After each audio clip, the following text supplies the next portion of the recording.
చాలా మందికి దెయ్యాలు ఉన్నాయో లేవో అనే విషయం తెలియకపోయినా దెయ్యం అనే పేరు వినగానే చాలా భయపడిపోతూ ఉంటారు.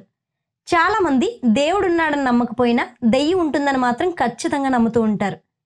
ఈ దెయ్యం అనే కాన్సెప్ట్ మీద ప్రతి ఒక్క లాంగ్వేజ్ లో ఎన్నో సినిమాలు వచ్చాయి. అయితే మన దేశంలో దెయ్యాల ఆధీనంలో ఉండే కొన్ని హాంటెడ్ హౌస్ల గురించి తెలుసుకుందాం. ఈ హాంటెడ్ హౌస్ల గురించి చాలా మంది లైట్ గా తీసుకొని తమ ప్రాణాలను కోల్పోయారు కూడా. అందులో ఒకటి టెర్రా వీరా బెంగళూరు. ప్రస్తుత కాలంలో టెక్ హబ్ గా పిలువబడే మహానగరమైన బెంగళూరులో కూడా హాంటెడ్ హౌస్ ఉంది. దీని పేరు టెర్రా వీరా బంగ్లా.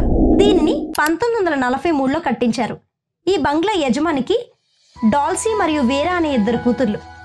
ఈ ఇద్దరు కూతుర్లను ఆయన చాలా ప్రేమగా చూసుకునేవారు. అయితే 2002లో ఆయన కూతుర్లలో ఒక కూతురు అయిన డాల్సీ అనే అమ్మాయిని ఎవరో కత్తితో అతి కిరాతకంగా గొంతు కోసి మరీ చంపేశారు. అలా చంపేసి అక్కడే పాతిపెట్టారు.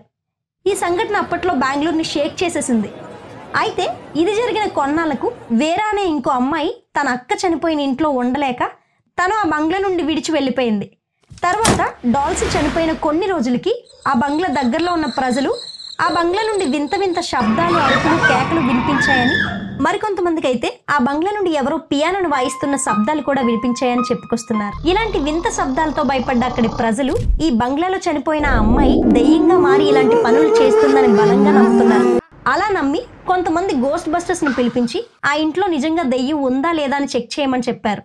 ఆ గోస్ట్ బస్టర్స్ వచ్చి ఆ ఇంటిని చెక్ చేయగా వారికి ఆ బంగ్లాలో రివర్స్ గా ఉన్న జీసస్ శిలువ, అలాగే తలలేని జీసస్ విగ్రహం కనిపించాయి. ఇది చాలా స్ట్రేంజ్. ఇది తెలుసుకున్న బంగ్లా దగ్గరలో నివసించే ప్రజలు ఆ బంగ్లా వైపు చూడటం కానీ అటువైపు వెళ్లడం కానీ చేయలేదు. అయినా కానీ ఆ ఇంటి నుండి రాత్రి 12 దాటితే చాలు ఎన్నో వింత శబ్దాలు రావడంతో అర్ధరాత్రి అక్కడ ప్రజలకు వెన్నులో వణుకు పుట్టింది.